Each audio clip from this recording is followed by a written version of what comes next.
who will speak for a few minutes on Hispanic Heritage Month. Luciana, over to you. Hi everybody, thank you Karine, gracias Karine.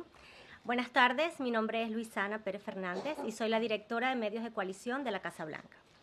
Hoy celebramos la primera semana del mes de la herencia hispana, un momento para reconocer que la diversidad es una de las mayores fortalezas de nuestro país. Este mes honramos la historia, cultura y contribuciones que la comunidad hispana aporta a nuestra nación. Comenzando desde esta tarde, el presidente Biden y la primera dama, la doctora Jill Biden, recibirán a líderes y miembros de la comunidad latina en una recepción para celebrar sus logros y contribuciones en los Estados Unidos.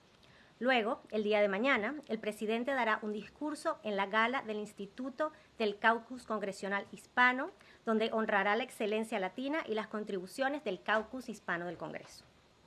Allí hablará sobre cómo, desde el primer día en el cargo, él y la vicepresidenta Harris se han comprometido en promover oportunidades y equidad para todos, incluidos los millones de latinos en Estados Unidos. Gracias a este compromiso y a las acciones de la administración Biden-Harris, la comunidad latina ha experimentado una fuerte recuperación económica. La tasa de desempleo latino se redujo a uno de sus niveles más bajos. Hemos apoyado a las pequeñas empresas latinas que ahora experimentan el ritmo de crecimiento más rápido en 30 años. Desde 2020, hemos duplicado la cantidad de préstamos respaldados por la Administración de Pequeños Negocios para empresarios latinos. La proporción de latinos que son propietarios de viviendas han aumentado en un 50%, con más de 9,5 millones de hogares hispanos que ahora poseen sus propias casas. 5 millones de latinos en el Medicare se han beneficiado de la reducción de los precios de los medicamentos. Expandimos la cobertura médica y de calidad a millones de personas a través de la Ley de Cuidado Médico Asequible, incluyendo ahora a los beneficiarios de DACA y sus familias. Creamos un gobierno federal que refleja la diversidad de Estados Unidos, con cuatro latinos desempeñando funciones en el gabinete. Hemos ayudado a la economía de Puerto Rico invirtiendo más de 140 mil millones de dólares y agregando más de 100,000 nuevos empleos. El presidente Biden también ha defendido enérgicamente el DACA y ha tomado medidas para mantener juntas a las parejas casadas en las que uno de los cónyuges es ciudadano estadounidense y el otro ha estado en Estados Unidos durante 10 años o más. Este mes también es una oportunidad para celebrar a los latinos en la administración Biden-Harris y en la Casa Blanca, quienes han trabajado en las prioridades de nuestra administración. Cancelar la deuda estudiantil de miles de personas en Estados Unidos, expandir el acceso a atención médica de calidad para numerosas familias, reducir los costos de los medicamentos y tomar medidas para eliminar la violencia armada en nuestras comunidades. En este mes de la herencia hispana, celebramos el progreso y la prosperidad que hemos impulsado desde que el presidente Biden y la vicepresidenta Harris asumieron el cargo. Y nos comprometemos nuevamente a apoyar a las familias latinas y a las comunidades latinas. Y recordemos, la herencia hispana es la herencia de Estados Unidos. Gracias. Gracias. Gracias. Gracias, Luciana. Thank you so much for coming. And to echo my colleague, today we celebrate the first week of Hispanic Heritage Month, a time to recognize that diversity is one of our country's greatest strengths. This month, we honor the rich history, culture, and contributions to the Hispanic community brings to our nation. This afternoon, the President and the First Lady will host leaders and members of the Latino community at a reception to celebrate their achievements and contributions in the United States. Tomorrow, the President will attend the Congressional Hispanic Caucus Institute Gala, where he will honor Latino excellence and the contributions of the Congressional Hispanic Caucus. In his remarks, President Biden will highlight how since day one, he and the Vice President have been committed to promoting opportunities and equality for all, or equity for all, including the millions of Latinos across the country. Since taking office, President Biden and Vice President Harris have lowered Latino unemployment to the lowest rate on record, supported Latino small businesses, which are now experiencing the fastest growth rate in 30 years, doubled the amount of SBA-backed loans for Latino entrepreneurs. Hispanic ownership has climbed to about 50%, with over 9.5 million Hispanic households owning their own homes. lowered drug prices for 5 million Latinos with Medicare, expanded affordable and quality health care coverage to Latino families, including to DACA recipients from the Affordable Care Act, created a federal government that reflects the diversity of the United States with our 4 Latino members serving in the cabinet, helped Puerto Rico's economy by investing over $140 billion and adding more than 100,000 new jobs, vigorously defended the DACA policy and taken steps to keep married couples together, where one spouse is a U.S. citizen and the other has been in the U.S. for 10 years or more.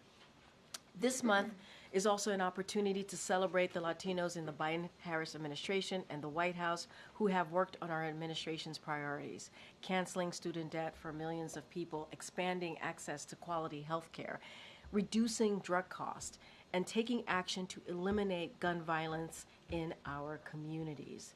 This National Hispanic Heritage Month, we celebrate the progress and prosperity we are continuing to create for Latino communities since President Biden and Vice President Harris took office, and we reaffirm our commitment to supporting Latino families and communities. And let's remember, Hispanic Heritage Month is American heritage. Now, my colleague from the National Security Council, Admiral John Kirby, is here to talk to you about the President's upcoming Quad Summit in Delaware, in Wilmington, Delaware, to be specific, and also the UN General Assembly next week. Admiral? Try to do this without butchering my own English here. But good afternoon. We got a busy few days ahead of us here on the foreign policy front, and if you'll just bear with me, I'll give you an overview. This weekend, as Karine noted, in Wilmington, Delaware, the President will host the leaders of Japan, Australia, and India for the 4th Annual Quad Leaders Summit. Now, over the last 3+ years, President Biden has made it a priority to invest in rebuilding our network of alliances and partnerships across the Indo-Pacific.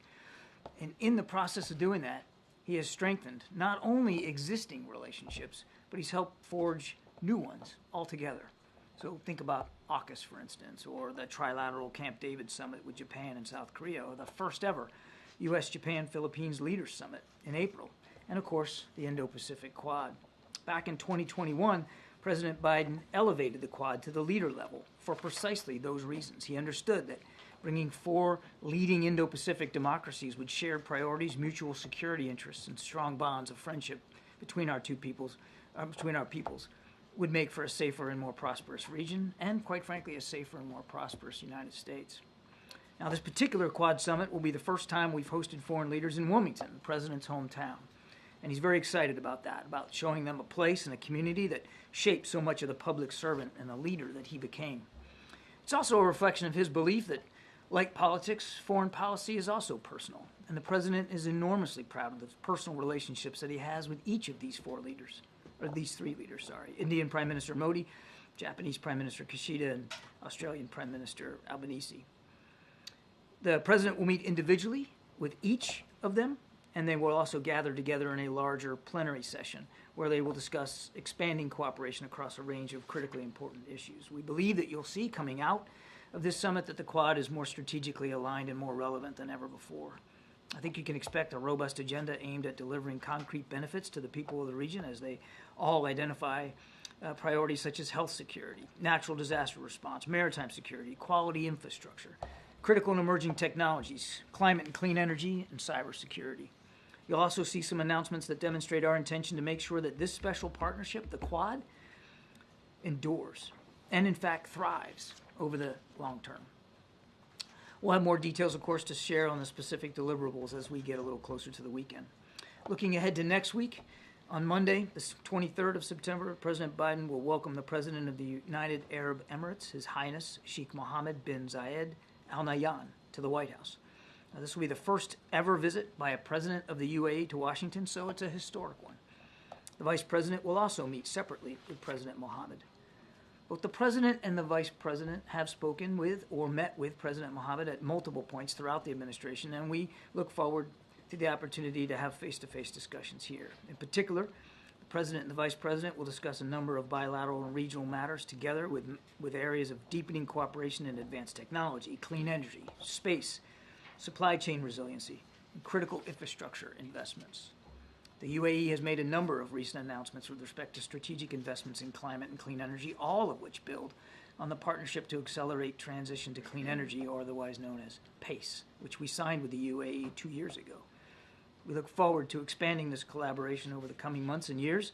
UAE is also, we might add, a leading partner in the President's Partnership for Global Infrastructure and Investments. Advanced technology, I think, will also be a focus of this discussion, including efforts to advance responsible artificial intelligence goals. Now, in the region, President Biden and Vice President Harris will discuss with President Mohammed, obviously, the crisis in Gaza, UAE's essential role in addressing the humanitarian crisis there, and the crisis in Sudan, where, as the President's statement made clear last night, we all must increase efforts to open routes for humanitarian assistance and ultimately to secure a ceasefire. The President and the Vice President look forward to this important engagement with a strategic partner at a very important time. And then finally, the President, as you know, will be traveling to New York City on Monday afternoon for the 79th meeting of the UN General Assembly. Throughout all his engagements up there in New York, he will reaffirm America's leadership on the world stage. He'll rally global action to tackle the world's most pressing challenges, including climate, the opioid epidemic, mobilizing resources for developing countries, managing the risks and benefits of artificial intelligence, and helping end the brutal wars in Gaza, Ukraine, and Sudan, among many other critically important issues. Specifically, on Tuesday morning, the President will deliver an address to the UN General Assembly outlining his vision for how the world should come together to solve these big problems and defend fundamental principles such as the UN Charter. The President will also meet with UN Secretary General Guterres and talk about how the partnership between the United States and the United Nations in advancing peace and safeguarding human rights can endure and to prosper. On Tuesday afternoon, the President will host a summit of the Global Coalition to Address Synthetic Drug Threats. We established this coalition ourselves just last year to drive international action in order to disrupt the global supply chain of illicit fentanyl and other synthetic drugs. This event will be an opportunity for leaders to drive progress on one of the most lethal global health and safety challenges of our lives. The meeting reflects the President's vision of countries working together to deal with problems that cross borders. Now, in this case, the coalition is playing a vital role helping our country deal with the fentanyl crisis here at home. The President will also have engagements with foreign leaders on Wednesday, and we'll have more to share on that agenda as we get a little closer. Thank you. Appreciate your patience. Admiral, what's the White House response to the exploding walkie-talkies in Lebanon today? I know Karine addressed the pagers yesterday, but what's the latest U.S. assessment, and does the U.S. consider this a justifiable escalation?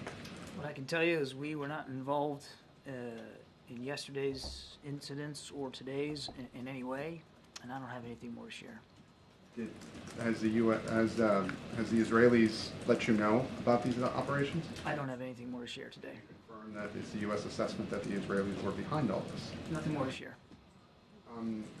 The Israeli defense minister said today that this is a new era of the war. What's the White House's response to that, and how concerned are you that this will cause this escalation? All I'll say is that we want to see the war end, and everything we've been doing since the beginning has been designed to prevent the conflict from escalating.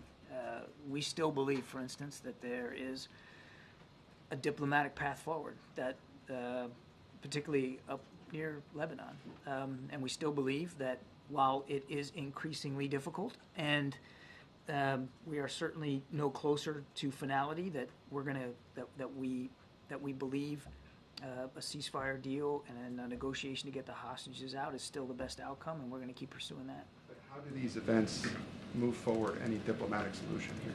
It's difficult for me to stand up here, Gabe, and tell you exactly how incidents over the last couple of days are going to affect outcomes in the next few days. All I can tell you is we're still putting our shoulder to the wheel to get the hostages home and get a ceasefire in place, as daunting as that is today. And we are still involved in intensive diplomacy to try to prevent a second front from opening up on that border with Lebanon. Thank you. Given the rhetoric and the attacks in the last few days, it seems like a full-out conflict is inevitable at this point. Would you agree with that assessment? And is the U.S. government preparing for an evacuation of American citizens in Lebanon and or in Israel in that case? I think we've learned through experience, particularly over now what's going on almost a year here, that nothing is inevitable when it comes to that particular part of the world and this particular conflict. And we're going to, as I said to Gabe, we're going to do everything we can to see if we can end it and get those hostages home. And your second question was evacuation. I don't have anything with respect to evacuation preparations to talk about. I mean, that's a better question really put to the State Department. I think you know, Laura, as particularly from covering the Pentagon, we have on the shelf, we have evacuation plans available for places all over the world. But I wouldn't lead that to believe that we're in a moment now where we think we need to imminently call for that or act on that right now. What has been the impact of the latest attacks on the potential for a ceasefire deal in Gaza? I think it's too soon to know if what happened over the last couple of days is going to have any effect on where we are with a ceasefire deal. Sadly, we aren't any closer to that now than we were even a week ago. So it's difficult to see any immediate impact of these incidents, but I think it's just too soon to know in general. Officials have said we're 90% there. Is that still the case? I think in terms of the agreed framework and the language, that's still the case. The framework has been agreed to. The major architecture of the deal had been agreed to by both sides. But as we said, once you get down to niddling over that last 10%, and you're in that kind of horse trading, it gets real hard, and the details get real specific, and that's where we have run into some resistance, and we're not any closer today than we were a few days ago. CBS News, at least, has learned that the Defense Secretary, Lloyd Austin, spoke yesterday with the Israeli Defense Minister 2 different times. We've been told no specifics were given about the operation that happened yesterday. Was there any heads up given yesterday that there would be more attacks in Lebanon today? Well, I'd refer you to the Defense Department to speak to conversations that the Secretary had with Minister Gallant. As I said, there was no U.S. involvement in either of these incidents, and I have nothing. One thing, though, but awareness it was coming is another. I recognize the question. I have nothing more to add. If you're someone who owns a pager like this that's been blown up in Lebanon in recent days, whether it was made by the Taiwanese company or the Hungarian company that may have had a licensing deal with them, should you be concerned it could blow up? Again, Ed, I have nothing more to add on this. Yeah. Our sources have confirmed to us it's been widely reported that Israel is responsible for this, but notably you still won't say that. Why is that? Is it because that's not your assessment or because you don't support what they're doing here? It's because I don't have anything more to add on this issue. As I said, there was no U.S. involvement, and I'm not going to go beyond that today. Then let me ask this. These kinds of tactics, blowing up pagers and walkie-talkies, is this type of warfare acceptable to the United States? Again, Mary, I appreciate the question. I'm simply not going to be able to address these incidents over the last couple of days in any level of detail one way or another. Okay, let me try one other thing. Please. You know, everyone keeps urging, all parties involved not to escalate this. Isn't this an escalation already? I mean, isn't this Israel doing exactly what you've been warning them not to do? Again, I'm not going to speak to the details of these incidents. I understand that's frustrating. I get it. And I understand where all your questions are coming from. They're all valid. They're all fair. I'm just not going to get into this. I will add, if I could, and restate a little bit to what I said to Gabe. We still don't want to see an escalation of any kind. We don't believe that the way to solve where we're at in this crisis is by additional military operations at all. We still believe that the best way to prevent escalation, to prevent another front from opening up in Lebanon, is through diplomacy, which is why Mr. Hochstein was over in the region this week. And we're still going to pursue those kinds of outcomes. If a state actor was involved in any way in what took place in Lebanon, is that acceptable behavior by a government? Look, that's a great hypothetical, Trevor, that I'm simply not going to engage. So it's not that's not the case, that it was a state actor? I have nothing more to add on these incidents. I understand the question. I'm not going to engage in hypotheticals or speculate about what did or didn't happen or who might be responsible. Is there any current intelligence assessment as to who was responsible? I'm not going to get into intelligence estimates and assessments from here either. Secretary of State Blinken expressed frustration at the escalations in remarks earlier today, saying it threatens to slow it, to stop a ceasefire deal. Is that the White House's assessment as well, that it's close to being stopped or derailed, or? Look, as I said earlier, I think looking at the last couple of days, it's just a little too soon to know what kind of impact those incidents are going to have in the region writ large, particularly when it comes to the tensions up at the border with Lebanon. On the ceasefire deal and trying to get both sides back to the table, we're still working at that. Nothing's changed. We're still trying to get that done. We understand that even before the incidents of the last couple of days, doing that was real hard, that there wasn't a lot of momentum to be had there or inertia. We recognize that, but we're still working to try to see if we can get that done, because we still believe the best way to get those hostages home is through a negotiated arrangement. On the tensions with Lebanon, again, too soon to know what these incidents are going to mean to the already high tensions between Israel and Hezbollah up at that border, the blue line specifically. All I can tell you is even as recently as a couple of days ago, Amos Hochstein, our envoy, was in the region having discussions to do everything we can from a diplomatic perspective to prevent those tensions from escalating into all-out conflict. One more just on Wilmington this weekend. Does the president intend to press Prime Minister Modi on human rights abuses while they're talking, one-on-one? There's not a conversation that he has with foreign leaders where he doesn't talk about the importance of respecting human and civil rights, and that includes with Prime Minister Modi. He did when the Prime Minister was here in the United States, and I'm sure that as appropriate he'll do going forward. I'm not going to get ahead of the conversation, but he never shies away from talking about our concerns over human and civil rights anywhere in the world. Thanks. Anna, you said a lot of time, especially about this region, that it's very important for this administration that the rules of war or international humanitarian law is being followed. So why won't you make an assessment whether these operations that we are seeing in Lebanon indeed are in accordance with international humanitarian law? I can appreciate that y'all want answers to these questions, and you want them now. I get that. We're talking about incidents that allegedly happened today, apparently happened today, and some that happened yesterday. I'm just not going to get into intelligence assessments one way or another about this. And I would also add that, as we have said from the very beginning, Israel has a right to defend itself. How they do so matters to us, and we don't shy away from having those kinds of conversations with the Israelis as appropriate. So you're saying Israel is behind these operations? I did not say that. Do you think that Israel, whoever committed this attack, is undermining U.S. efforts at avoiding an escalation in the region? And if so, what is the next move to try and prevent that from happening? We're going to keep at the work of intense diplomacy to see what we can do to de-escalate, to try to prevent this from becoming a bigger conflict than it already has. One more. Over the weekend, the Palestinian ministry in Gaza submitted a report with the names, IDs, ages of 34,000 people who've been killed since October 7th. Over 7,000 more whose identities have not been verified. The first 14 pages of the report are babies under the age of 1, and 2 people over the age of 100. Has the White House seen that report, and do you have any comments beyond far too many innocent Palestinians have been killed in this conflict? Let me take the question for you so I can get you back a good substantive answer. I don't know if we've seen that report. I haven't, but that doesn't mean that somebody here hasn't, so why don't you let me take that back and get you a better answer. Thank you. Yes, ma'am.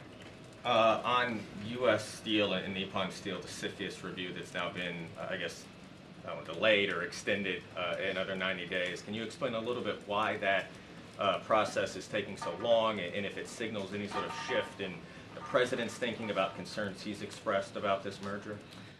CFIUS runs an independent process. As far as I know, there's been no delay or extension. That process is ongoing, as I understand that to be the case.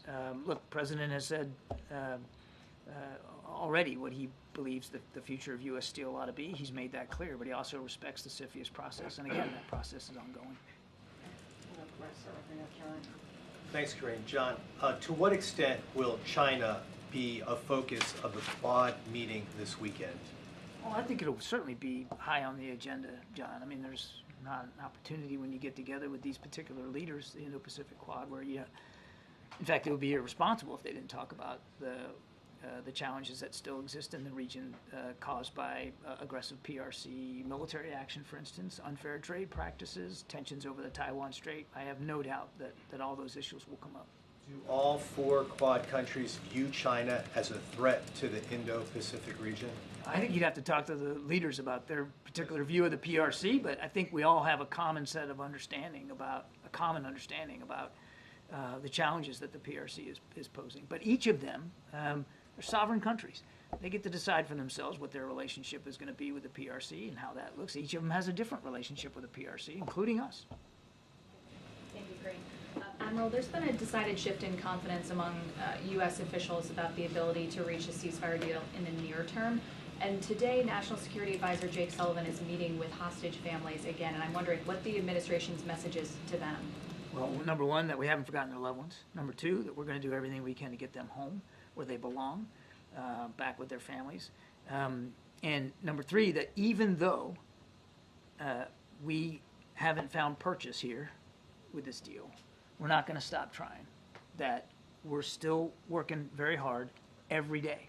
I mean, I had a chance to talk to Brett McGurk earlier today. I can assure you he's still working to see what we can do to try to move this forward. It doesn't appear right now, and I don't want to get ahead of Jake or speak for him, but I would imagine that he'll also convey to them, and it doesn't appear that Mr. Sinwar is serious at all about moving this forward and coming to closure on it. But it doesn't mean we're giving up on him. And then in the events in the region more broadly, given what happened in Lebanon, in previous instances where there's been the possibility of wider escalation, we've seen the U.S. move military assets, vessels, aircraft in the region. Is there any of that going on right now?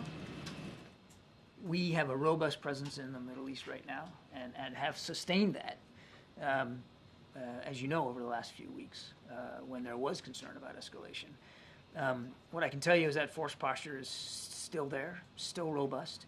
We look at it every single day as against the threat, and we make adjustments as we need to. Not all those adjustments make headlines, or do we announce them, for understandable reasons, but the President is confident that we maintain sufficient military capability in the region to defend our interest and, of course, our allies and partners as appropriate. And just quickly, if I may, on that, last year the President's message was largely about Ukraine and the need for more funding for Ukraine's defenses. October 7th happened just a couple weeks later. How much will that figure prominently in the President's events next week? Well, without getting too far ahead of the President's speech, I think you can expect him to talk about the modern crises that we're facing right now. Certainly Ukraine and Gaza are two of the chief ones there, and how American leadership matters, how coalition building matters and has made a difference in both conflicts, and how we have to stay at that work.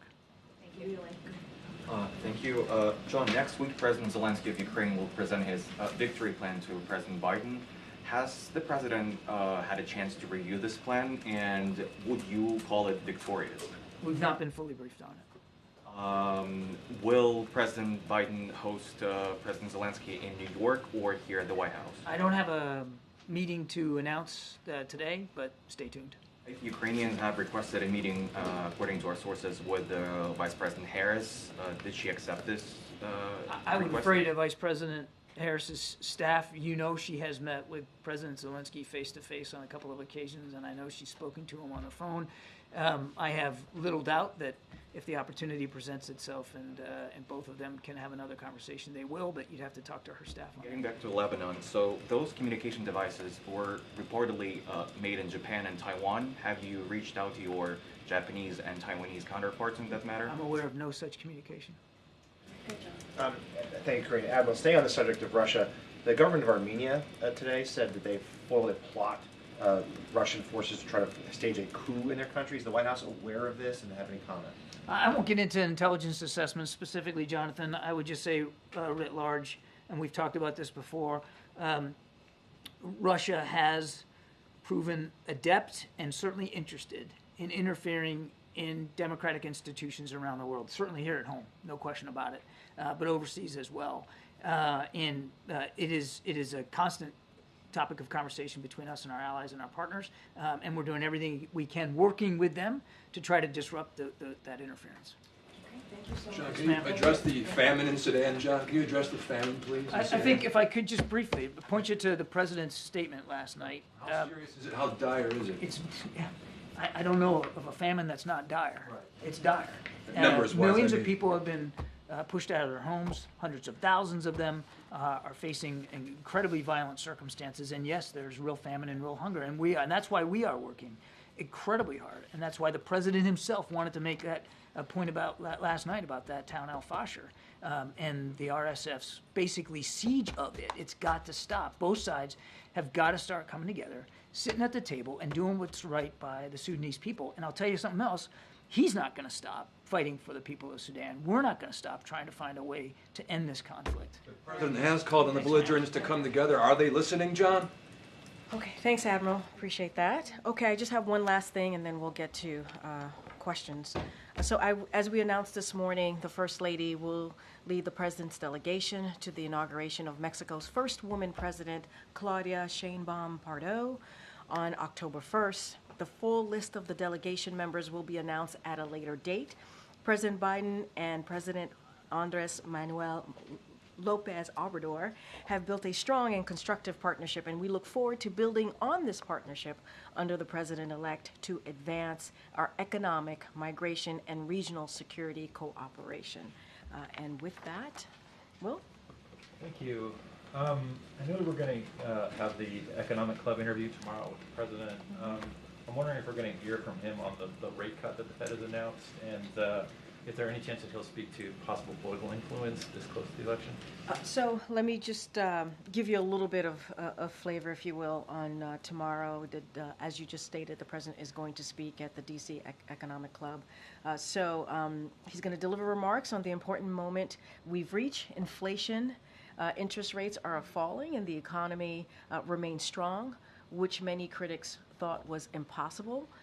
I'm sure you all remember claims that we'd need a recession to lower inflation, with some going so far as saying that there was a 100% chance of a recession. So the president will discuss what falling inflation and interest rates mean for American consumers and workers and businesses. The cost of buying a home, a car, and so much more will go down. Starting a family or a new business will be easier. The president will discuss how he will continue to lower costs by building millions of homes, making child care more affordable, capping prescription drug costs for all, and cutting taxes for families. He'll contrast that approach with what we're seeing from congressional Republicans. Their plan to raise costs by nearly $4,000 for middle-class families with a national sales tax while blowing up the debt.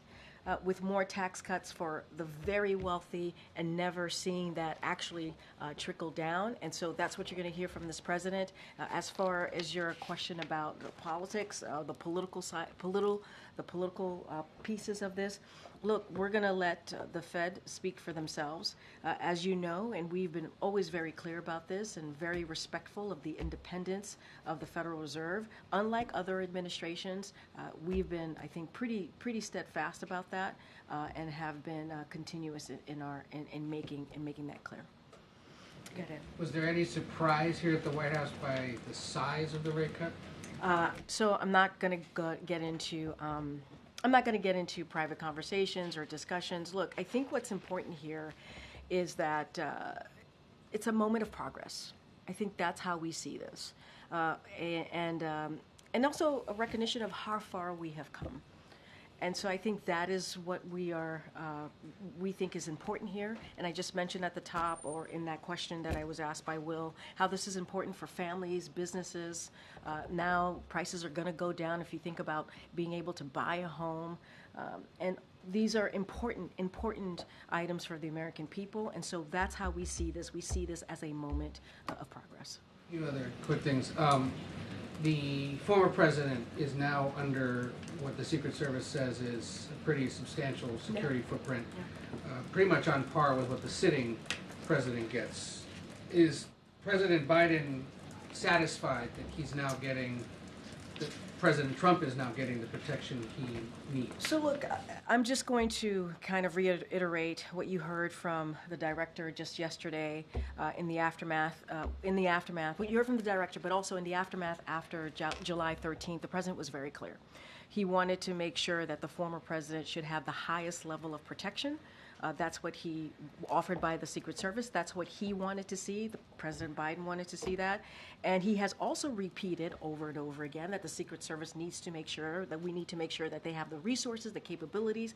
What their mission is incredibly, it's critical, what they're trying to do.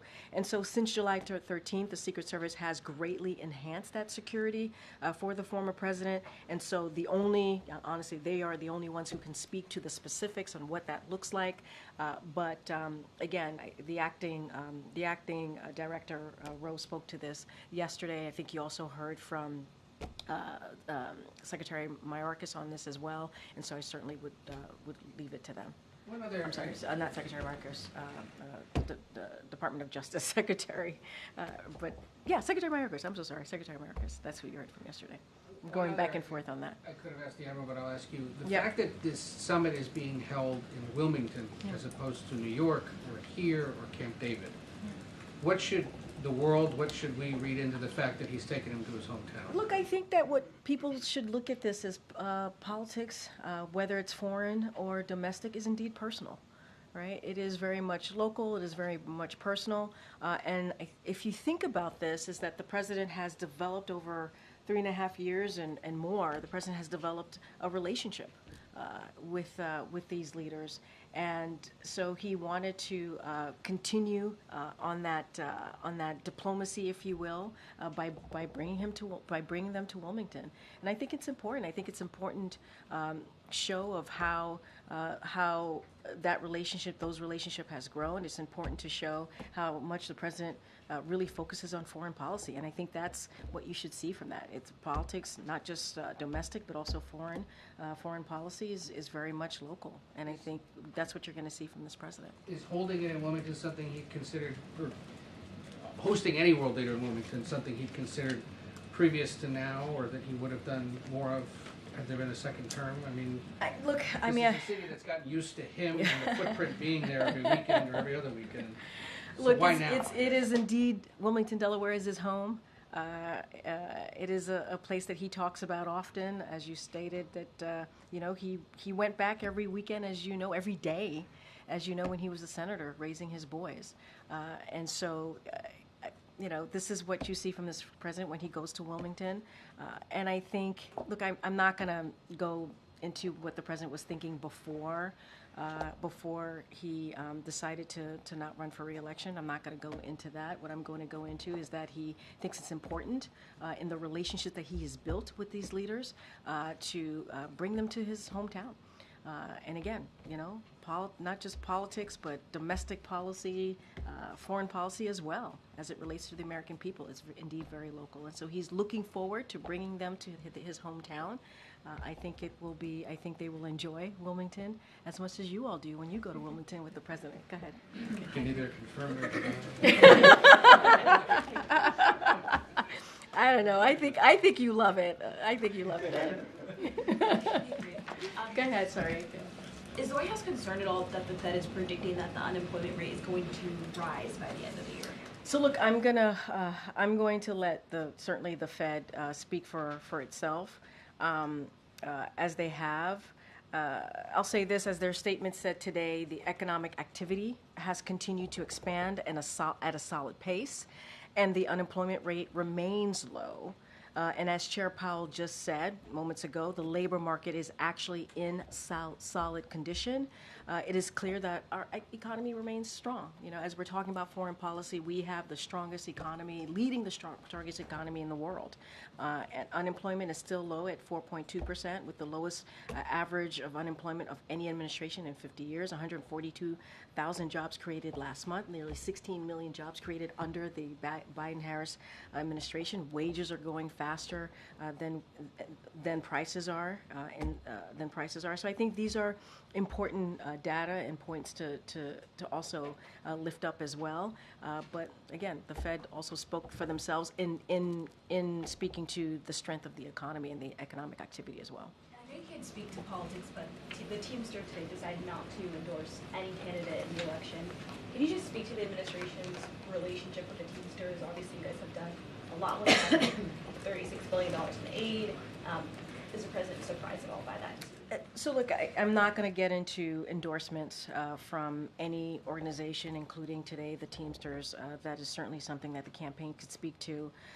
As you know, this is a president and a vice president that has fought hard for unions throughout their administration. This administration, in the past 3.5 years, he has been called the most pro-union president ever. The president is very proud to have that title, if you will. And let's not forget, he's brought American manufacturing back home, creating close to 800,000 manufacturing jobs, and by creating the first Made in America office. And so these are things that he's incredibly proud of, and he believes if the union labor built the middle class. You hear him say that all the time, and so. Can't speak to any sort of endorsements. That's for the campaign to speak to directly. But this is a president who has has put when it comes to union and bringing jobs back to America. He has put that front and center of his economic policy. Okay. You've described the Fed's announcement today as a moment of progress, but just to put a finer point on it, does the president agree with the assessment of many that this cut essentially declares that the battle on inflation is won? I mean, look, all we have to do is, I don't even have to look at or speak to what the Fed has done. I mean, the data shows, right? The fact is that we have seen inflation coming down. That is something that we have seen in the data that I continuously speak about from here, whether it's from me or my colleagues who join us, join us in this room. And so it is obvious. It is obvious that we have seen interest rates have fallen, that inflation have fallen, and so. I'm going to let the Fed obviously speak to more specifics about their decision, their monetary decision. But we have seen inflation going down. I think that's important. That's important to the American people. That's important for families, for businesses. And so I think the progress being made at this time is critical. And we have said this was coming. I stated earlier that there was a time where folks were saying that we needed a recession. And this has proven through the president's economic policy and what he's been able to do that we didn't need to do that, right? We needed to make sure that we really focused on the needs of the American people. And can I just get your reaction, the president's reaction to the Senate's move yesterday failing to advance a bill to protect IVF? Look, I mean, the president, we put out a statement on that. I talked about it at the top just yesterday. It's shameful. It's shameful. That I think more than 40 Republican senators decided not to give protections to IVF. And the reason that bill is even put on the floor for a vote is because of what Republicans did, the former president did in undoing Roe v. Wade with the Dobbs decision. And the Dobbs decision, while it took away a constitutional right that was around for almost 50 years, which is Roe v. Wade, it led to now, families, people who want to start a family, not have that ability to do so. And that's what it led to. And, they can pontificate and talk about how some of them may want to protect IVF, but they certainly didn't vote that way. And it's unfortunate. It's unfortunate that now families are being taken away, their rights are being taken away, their decisions to start a family is being taken away because Republicans are blocking it or getting in the way. And so this is something when you think about abortion rights, when you think about reproductive health care, when it comes to the Biden-Harris administration, we are going to continue to fight for those freedoms. We believe that it is important to do so, and so we're going to do everything that we can to continue to make that progress. Follow up on that, please, Greg. Follow up. Okay. You do follow up. Thanks, Greg. Do you have any thoughts about the increasing prospects of strike with the UAW and the Jeep manufacturer? Yeah, and so as I started off moments ago about how this president has certainly led in the efforts of making sure that as we talk about the middle class, the union built the middle class. So a strike authorization vote as it relates to this particular question does not mean that union will strike. It often precedes continued negotiation between employers and unions. But I will say that President Biden respects the right to strike. You've heard me say that many times. He has said that. President Biden is proud to have stood on the picket lines with UAW workers, and he believes they deserve a fair deal. He also believes in collective bargaining and will continue to encourage the parties to stay at the table and negotiate, to do it in good faith. And so we are certainly in touch with UAW and the company as we are often. And so certainly I will direct you to the parties involved here. But collective bargaining is something that the president believes in. Just as long as they do it, they come to the table and they do it in good faith. And so the president is always going to make sure he has the back of union workers. And then one more on the Fed. They said in their statement today that the economic outlook is uncertain and that they're attuned to kind of both sides of the coin there in terms of positive surprises and negative. You've kind of emphasized the positive trajectory that you see. Are you also attuned to the possibility that we are witnessing a weakening labor market, a weakening growth trajectory? And look, and as you heard me lay out some of the positive things that they have said about the economy and about the certainly the unemployment remaining low, which is incredibly important. The labor market continues to be in a solid condition. I think that's important too to note. Look, we see this as a moment of progress. We really do. We see this as inflation going down, interest rates going down. I'm going to let certainly the Fed speak for itself, but the economy does remain strong. That is still the case. It remains strong. And that is because of the work that we've been able to do, this administration has been able to do in the past 3.5 years, making sure that we are addressing the issues of American families and American people across the country. And so this is progress, and this shows, I think what we saw from the Fed today shows how far we've come. Thank you. Just to follow up on my colleague, the market is now interpreting the Fed's rate cut as perhaps a sign that the economy is weakening more quickly than even the Fed thought possible a couple months ago. So how is the White House monitoring that economic data and the possibility for a recession? So look, as we've stated many times from here before, whether it's one of our economists who have come to the podium or myself, the stock market is not our economy. We got to be really mindful about that. What we believe is the economy is resilient. The data still shows unemployment is low at 4.2%. We have a strong economy. It continues to be strong. And I think what we're seeing is a moment of progress, as I've stated many times before. We're still continuing to see jobs, more than 140,000 jobs just last month. And so GDP grew 3% just last quarter. And so this is important. This is important when we look at all of the data together, that we are continuing to see a strong economy. The stock market is up more than 40% under this administration, but that is not our economy.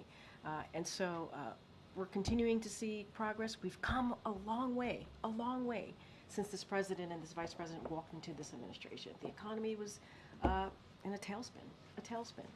And we've managed to turn that around. Now, as you hear us say all the time, is there more work to be done? Yes, there's more work to be done. We want to continue to lower costs for the American families and Americans across the country, and we're going to continue to do so. And you're going to hear from the president tomorrow directly. And on Teamsters, I know you can't talk about the endorsement specifically, but the union also put out its internal polling that showed that there was a pretty wide margin of rank-and-file membership that supported former President Donald Trump. To what extent is that a referendum on the work of this administration? Look, I'm not going to speak to their poll. I'm not going to speak to the rank and file. Look, it is.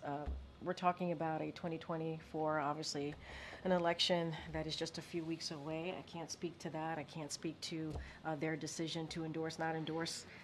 I guess in this case, not endorse.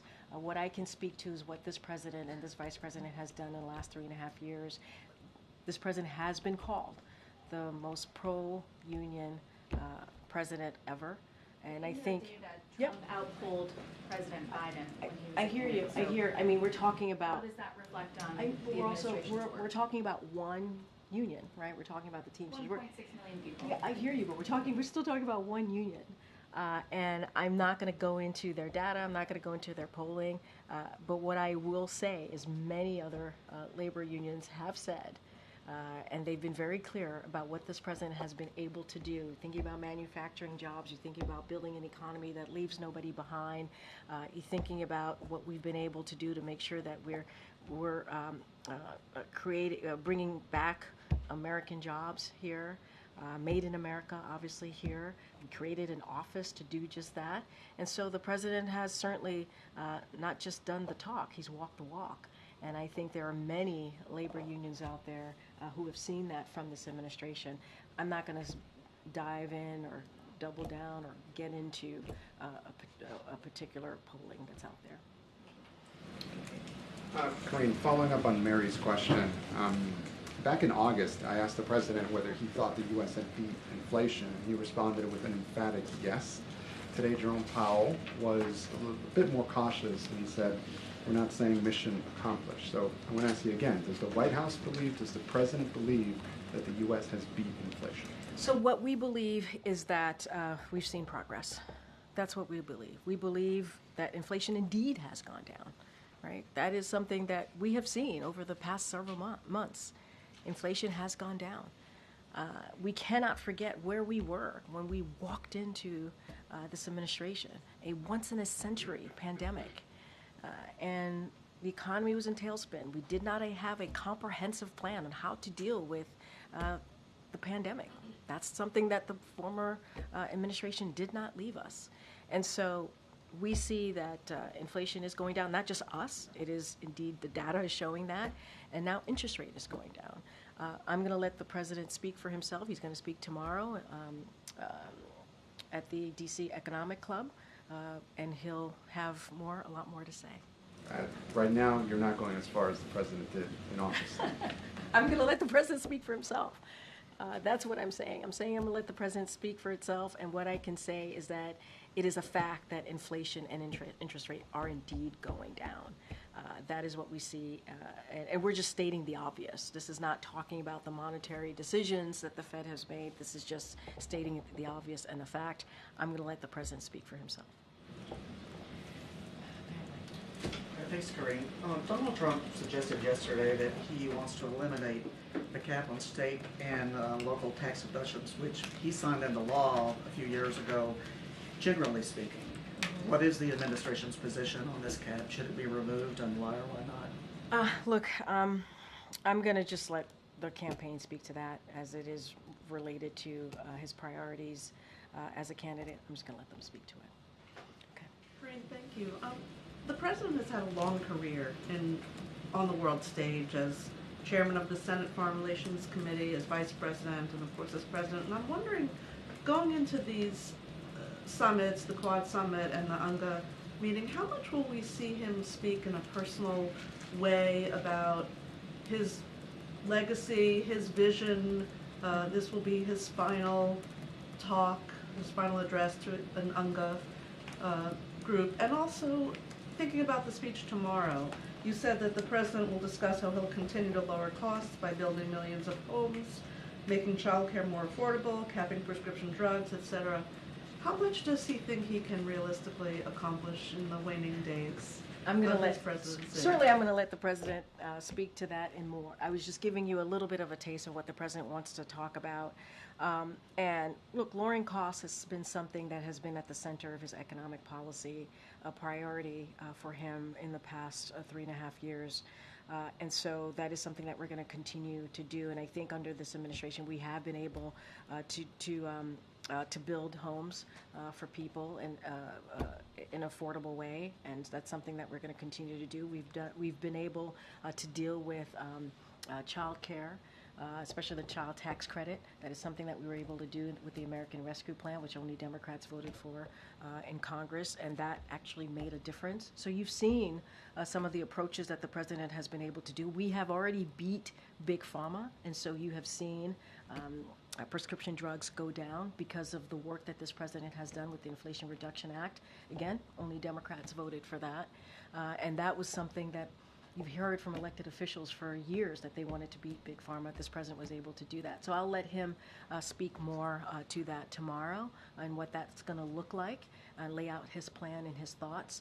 As it relates to the world stage, the president has been a leader in the world stage, on the stage, not just throughout his Senate career, as you just stated, as VP, as president. You think about how he's been able to bring partners and allies together on really important moments, critical moments in the past 3.5 years. Look, I'm you know, in a personal way. I hear the question. What I will say to you is I'm going to let the president speak to that and speak to his own personal views and a look back, if you will, of his 50-plus year career and what he's been able to do on the world stage and also here domestically. And so I'm going to let the president speak to that. But I think he is very proud of his accomplishments and what he's been able to do. And he'll speak more to that, so I'll let that go. Great. Get VOA. Thank you, Karine. Again, next week, President Zelensky will meet with President Biden, be it in New York or in D.C. Can you talk to me about President Biden's expectations from this meeting, given that this might be their last in-person interaction before President Biden leaves the White House? I'm not going to get into details or specifics or his thoughts, behind-the-scenes thoughts of how he's thinking about it. As you know, he has he's met President Zelensky many times, and I think President Zelensky has appreciated his leadership, and we have been incredibly impressed by the bravery of the Ukrainian people as they continue to fight for their democracy, their freedom, and so you have seen an unwavering support for the Ukrainian people, and certainly the president has led in more than 50 countries getting behind the Ukrainian people as they fight for their sovereign territory. And so certainly that's what you're going to continue to see, and I'll just leave it there. In D.C. or New York, just to follow up. I don't have anything else to, I don't have anything to add. One more, if I may. Senator John Kennedy accused Arab American activist Maya Berry of supporting Hamas, even though she denied it. So the senator told her, let me quote, "You should hide your hat in a bag." Do you have any reaction to such an intent? Yeah, I do actually. I'm glad you asked the question. Look, fighting hatred of all kinds, including anti-Arab sentiment and Islamophobia, was a core tenet to the president's campaign and continues to be a driving force of his time here in office. As you all ask me about his last 4 months. And speaking to this specific moment that we saw, that we all witnessed, it was shameful. It was shameful insults and abusive treatment of an Arab American Institute Executive Director, Maya Berry, at yesterday's Senate hearing, and they were deeply troubling and demonstrate why we need to fight against hate, fight against discrimination of all kinds, It is a bigoted and dangerous and very wrong to call someone a terrorist sympathizer based upon their heritage or their religion. And so we have seen troubling rise in anti-Semitic hatred attacks since October 7th, and we've seen a distressing rise in hatred and attacks aimed at Arab and Muslim Americans. And it is upon all of us, especially leaders, national leaders, in particular in this country, to call that out and to condemn that type of hatred, that type of bigotry. And this is something that you're going to continue to see from the Biden-Harris administration. We're going to condemn that type of hateful speak, any forms of that type of hatred. We have to speak against it. And it was shameful. It was shameful insults that we saw yesterday in that hearing. All right, we're going to start wrapping it up. Thank you. And somebody may have asked this before, and if they did, I apologize, but I would love to get an answer anyway, which is, back in July, late July, you said that the White House was recalibrating in the wake of the president's decision. And I'm wondering if that recalibration is done, and like if you got a flow chart, like what does this last 4 months want to do? No, fair enough. Look, and I think it was fair to say that we were recalibrating. As you can imagine, what we saw in the end of July was historic. I had never seen before. And so what I can say more broadly is that the president is focused on the American people. He is. Whether it's the economy, healthcare, foreign policy, it is, and many more other issues that Americans care about. That's what he wants to put at the forefront. That's what he wants to continue build on the successes that we have seen over the last 3.5 years, and wants to continue to make sure. You heard me just talk about the Inflation Reduction Act. You heard me talk about the American Rescue Plan. There's so many other things: the bipartisan infrastructure legislation, the Chips and Science Act, right? The PACT Act. There's so many historic pieces of legislation that we want to continue to implement and get done. So that is critical and important too. Like the president is making sure that his teams and the different agencies are on it, are on top of it, on getting that done on behalf of the American people. And so it is a wide range of issues that matter to him because it matters to the American people. And you're going to hear from him next week at UNGA. You're going to hear from him this weekend at the Quad Summit. And there's going to be a lot more. Stay tuned. There's going to be a lot more that you'll hear directly from this president about what else he's doing and what else he wants to continue to do. But I think, if anything, we've been taking those actions. We've been giving those speeches. He's been giving those speeches, whether it's SCOTUS. You heard him talk about the reform there. So tomorrow he's going to talk about the economy. He's going to talk about lowering costs. He's going to talk about what else he wants to get done. I was just asked, the little bit that I shared about with home ownership and lowering cost, and certainly prescription drugs. How is he going to get that all accomplished? He'll speak to that tomorrow as well. Okay. Great. All right. Go ahead, John. Thanks a lot, Karine. I saw some polling yesterday that caught my attention, and I wanted to get your views on this polling. Okay. It indicated that nearly half of Republicans say they won't accept the results of the presidential election if their candidate loses. Nearly a quarter of Democrats won't accept the results of the presidential election if their candidate loses. And the polling also indicated that 14% of Republicans would take action to overturn the election if their candidate loses. What's your reaction to that? Is that concerning that there seems to be such distrust with the election system to get these types of results? So here's what I will say. And I have not seen that polling, so I don't want to speak directly to the polling, but more broadly. And you've heard the president say this. It is important, and it is important that it shouldn't matter if you win or lose. You should respect the results of the election. You've heard him say that directly, and he respects our election process. He respects free and fair elections. It doesn't matter. It doesn't matter what side of the aisle you sit in or you believe in. It is important that we respect this process. Peaceful transfer of power is incredibly important. Respecting the results of the election, it is incredibly important.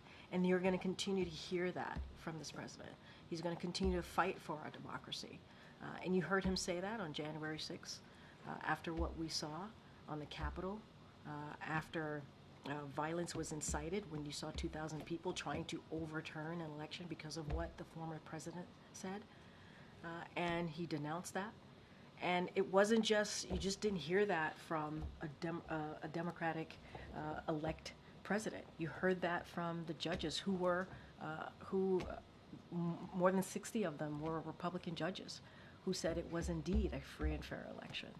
And so he believes, as a leader, as the president of the United States, it is important to be very clear in protecting our democracy and fighting for our democracy. And you've heard him say this.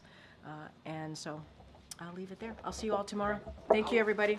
At IBF, Bill, critics say it violates religious freedom. Can you address that?